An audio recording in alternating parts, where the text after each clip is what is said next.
You only send me $200. You have no filial piety. I don't need those pennies anymore. My mother-in-law laughed and told us so.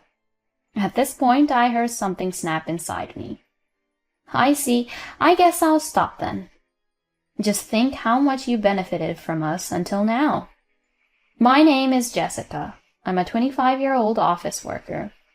I have a man named George whom I am currently dating. I met him through a mutual friend, and we both like to exercise, so we went to the gym and played tennis together, which brought us closer, and we started dating. He's very kind, and just being with him makes me feel positive. We started living together a few months after we started dating, and he is also amazing at housework. This fried chicken is delicious. I put some spice in it. That's why it's a little spicy. Not like regular fried chicken. Wow, that's great. He has an inquisitive mind, and it shows in his cooking.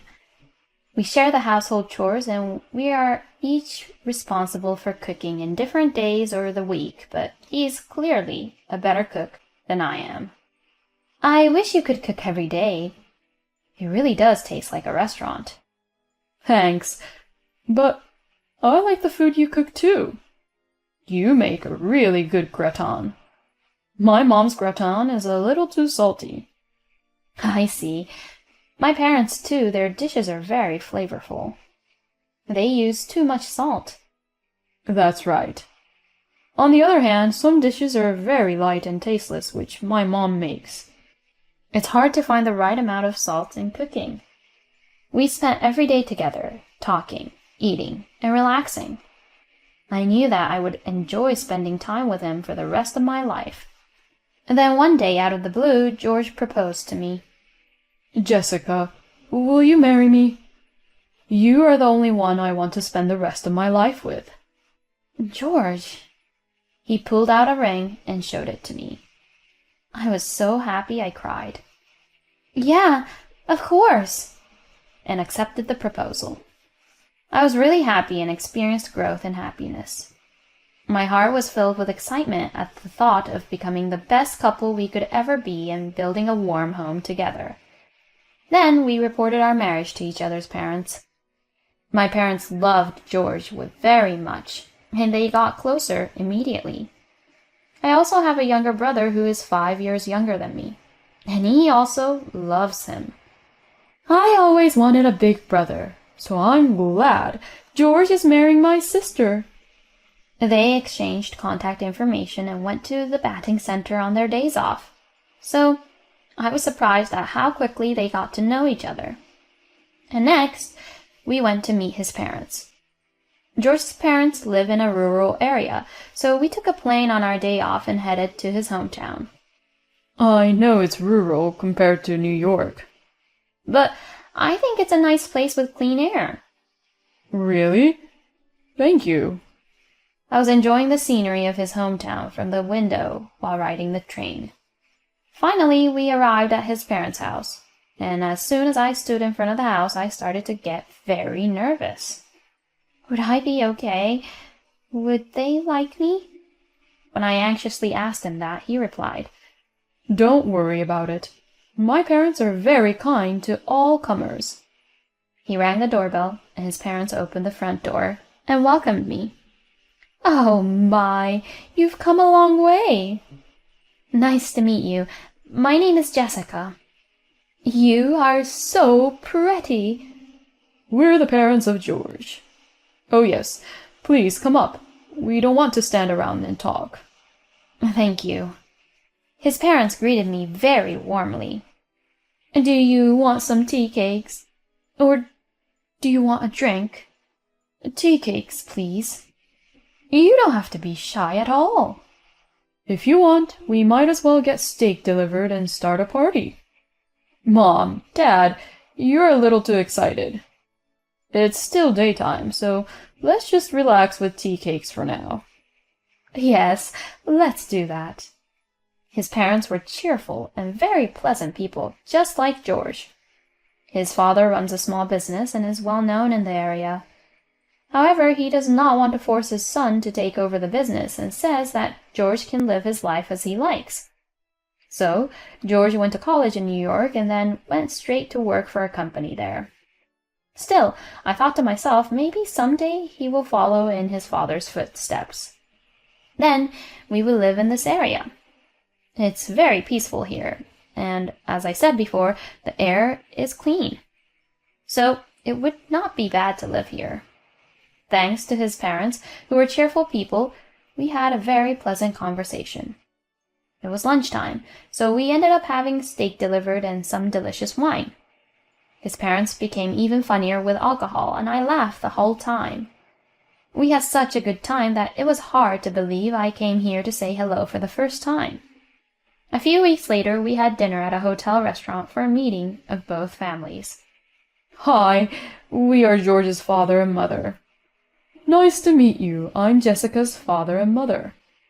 Both of our parents got to know each other quickly, and the meeting proceeded in a relaxed atmosphere from start to finish.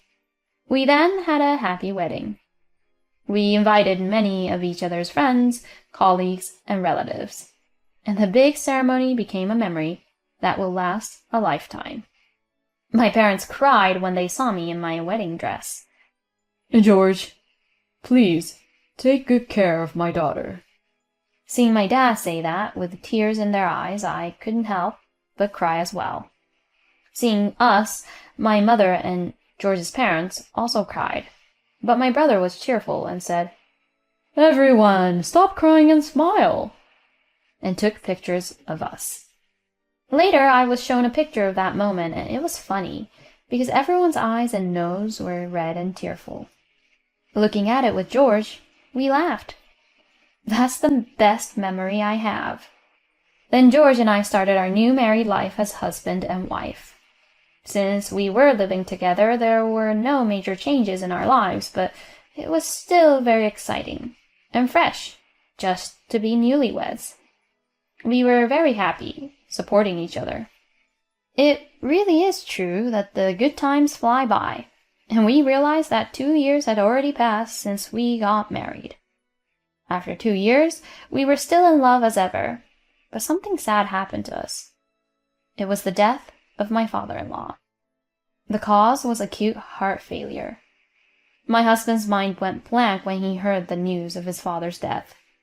We had just recently visited his in-laws for New Year's Day, and at that time they were in good health and happily drinking together. So when he heard that he had suddenly passed away, it was hard to believe it. But when we quickly made our way to the hospital, there he was, covered with a white cloth, my father-in-law. Oh no. Dad, why? My husband could not stop crying. My mother-in-law seemed to have cried a lot and was sitting on a hospital bench in a state of abandonment. My father-in-law's death was too sudden, and we were shocked. But funeral arrangements had to be made. In addition, my father-in-law would have to deal with a lot of things about his company. My mother-in-law was devastated, so George and I worked together to prepare and arrange for my father-in-law's funeral. Many people attended my father-in-law's funeral, which showed how well liked he was. However, when the funeral was over, a lawyer came to the scene, and my husband and I were told a surprising fact. My husband and I were surprised to learn that my father-in-law's company had not been doing well for several years and had been losing money. The company had no choice but to go bankrupt. We were completely in the dark. When my husband questioned my mother-in-law, she said, "He said it would be fine." She did not seem to have heard many of the details. She said that the company's liabilities due to bankruptcy exceeded $200,000. My husband and I almost collapsed when we heard about such a huge amount of debt. No matter how much my husband and I work together, we do not have enough reserves to prepare such a large sum of money. And my mother-in-law was a housewife, so of course she could not pay.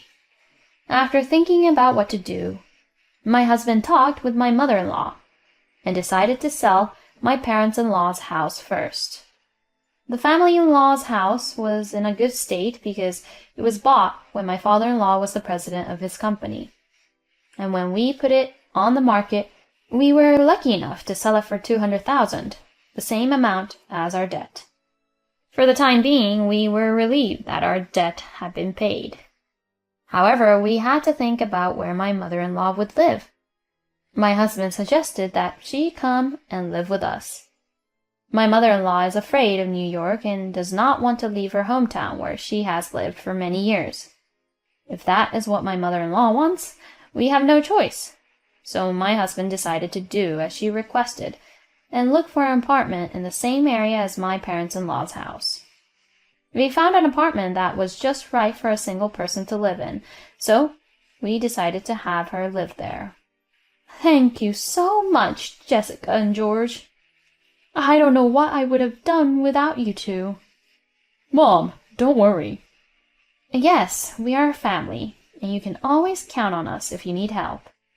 Thus, my husband and I were relieved when we found a room for my mother-in-law to live in. We contacted my mother-in-law regularly after we returned to New York. Are you doing well? I'm fine. I'm sorry I made you send money to me. No, don't worry about it. I'm sorry that the amount is so small. No, don't say that. It is really helpful. Thank you so much. I'm glad you're pleased. If I get a decent amount of time off, George and I will come to see you. Okay, I'll look forward to it. My mother-in-law was very appreciative of us on the phone. My husband and I have been sending her $200 a month to help her make ends meet. My mother-in-law still has a few more years before she gets her pension. During that time, her life will be a little difficult, but it is still better than not sending money. That is why we sent money to her, although it was not much. After a few years passed, my mother-in-law started to receive a pension. This made her life somewhat easier. But my husband and I continued to send money to my mother-in-law. And I realized that 25 years had passed since I started sending money to my mother-in-law. I was 25 years old when my husband and I got married, but it has been 27 years since we got married, so I am now 52 years old. My mother-in-law, who gave birth to my husband when she was 20, is now 72 years old, and I felt that a long time had passed. And then one day I received a phone call from my mother-in-law. How are you? Jessica, I called you today to ask you for a favor. What is it? Well, actually, my life has been pretty difficult. You see, prices have gone up and things are getting more expensive. That's right. So, I want you to increase my monthly remittance from 200 to 500. 500? I was surprised. That's too much. That would be difficult. Why? You guys have been working in New York for years, so you must be making a good living. I heard that. I heard that wages in New York are much higher than in the countryside. So what's the point of not being able to send more money to me? I was surprised at how aggressive my mother-in-law was. Oh, wait a minute. I can't make a decision on my own, so let me consult with George. Please let me discuss this with George and I will contact you. When I said this, my mother-in-law agreed with me for the time being. Please, call me as soon as possible because I am having a hard time making ends meet.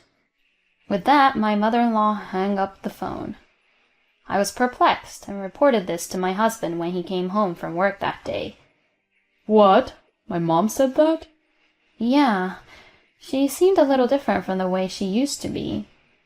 I see, but 500 is not possible. We have a child, and he is in junior high school now, and we are going to have to pay for school expenses. Yeah, we're still sending money to her, even though it's pretty tight right now. I'll call my mom and let her know. Okay.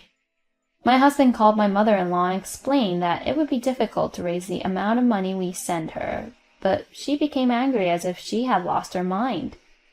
Why can't you increase my allowance? You are my son. Normally, you would do as you say, out of filial piety. Calm down a little, will you?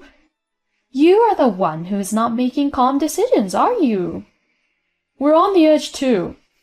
You are getting a pension, and it must be not that tight for you. Even when my husband says so, my mother-in-law got angry and wouldn't listen to him, saying that life was tough.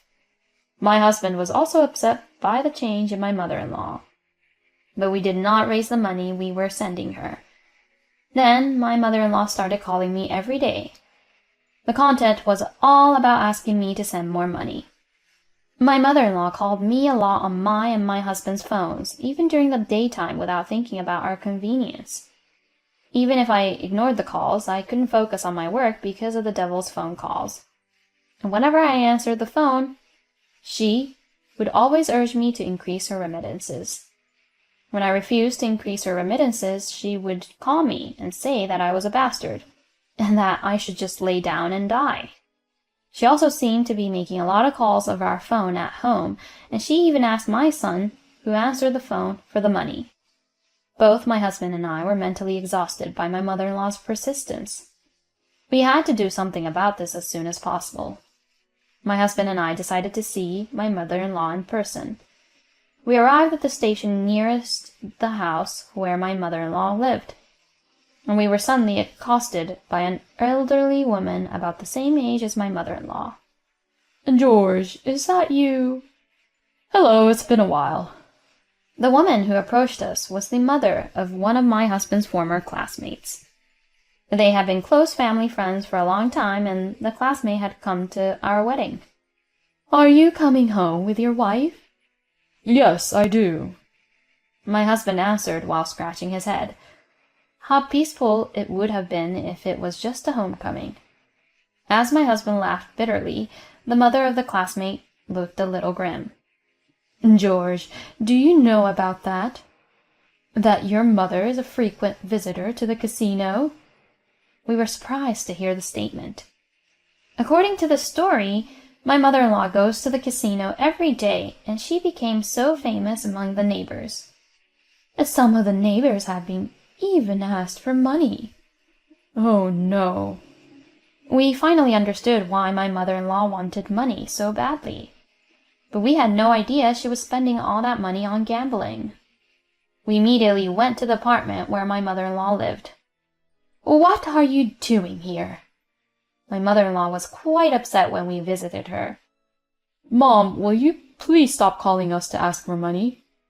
When my husband said this, as expected, my mother-in-law's face turned red, and she got angry.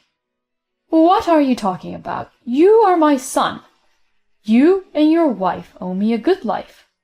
If you have the money to pay for the transportation to come all the way here, then give me that money. My mother-in-law shouted. Is that how you take money from us and use it for your casino? How do you know about that? My mother-in-law got upset when we told her about gambling. Mom, don't gamble. It's only destroying you. My husband tried to tell her, but she wouldn't listen to him. Shut up. You just don't know my talent. I recently won the jackpot at a horse race. I won $10,000. Isn't that great?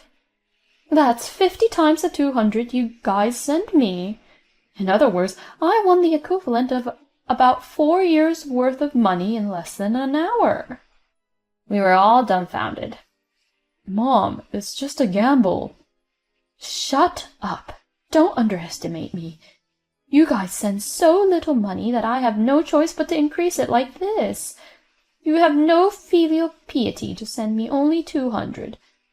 But now that I know that I have the ability to increase it, I don't need it anymore. I don't need that kind of penny. My mother-in-law said to us with a broad smile on her face. At this point, I heard something snap inside me. Oh well, I guess we'll stop then. Right, since you don't seem to need us anymore. When we said that, my mother-in-law scowled for a moment, but she immediately said, That's fine. Let's cut the ties between parent and child now. Finally, we were completely at odds with each other. We didn't expect my mother-in-law to become a gambler like this, but we had tried to be there for her enough. but she has rejected all of our attempts, so it can't be helped. Just think how much you have benefited from us." We immediately left my parents-in-law's house and went back to our own house. About a month passed. As expected, I received a devil's phone call from my mother-in-law. It was my day off, so I decided to answer the phone. "Hello, what's the matter?" "Jessica, what's going on? I received a notice the rent is not paid." "That's right. My husband and I had done all the transfers and stuff. I explained it all to you when you moved into the house, didn't I? We said we would pay the rent, utilities, water, etc. on your behalf." "Really?" "What are you talking about? Didn't you ever wonder why you didn't have to pay rent or anything before?" "Well, I thought that was a welfare thing because I am low income." I'm so stunned. We were sending you $200 a month after we were responsible for the money that cost you over $1,000 a month. And you talk about it as if we didn't do anything, which is crazy. "I'm sorry, Jessica. I completely forgot about that. I apologize, so can you send me $200 a month again?" "No, I don't send money anymore. Besides, now that you have the $10,000, you can live on it for a while, right?" "Well, that's the thing. I thought I could increase it a little more, so I put half of the $5,000 into horse racing, and it was gone in an instant." "Really? But my husband has told me that I don't have to send money or support you anymore. There's no point in going any further. I have nothing to say to you, so I'm going to hang up now." "Oh, no. Wait, Jessica." I hung up the phone without caring. Then I blocked her number. When I told my husband as he came home from work, he was stunned. "I blocked the calls too, so you don't have to worry about it anymore," he said. Then, according to my relatives, my mother-in-law couldn't stop gambling, got into debt, and was evicted from her house because she couldn't pay the rent and other bills. She then turned to all her relatives, but they all rejected her, saying that no one wanted to keep such a gambler in the house. I don't know what my mother-in-law is doing now, but she may be being hounded by debt collectors. But it's none of our business anymore. It's all my mother-in-law's own fault. On the other hand, now that my husband and I no longer have to support my mother-in-law's lifestyle, we have more money to spare and can start saving for our son's future school expenses. We will continue to live in harmony and support each other as a family. Jessica and her husband have provided a great deal of support up until now, but she is a terrible mother-in-law to blame them and forget the benefits of that support. And she deserves it for getting addicted to gambling and getting into debt. I hope Jessica and her husband and son live happily together from now on.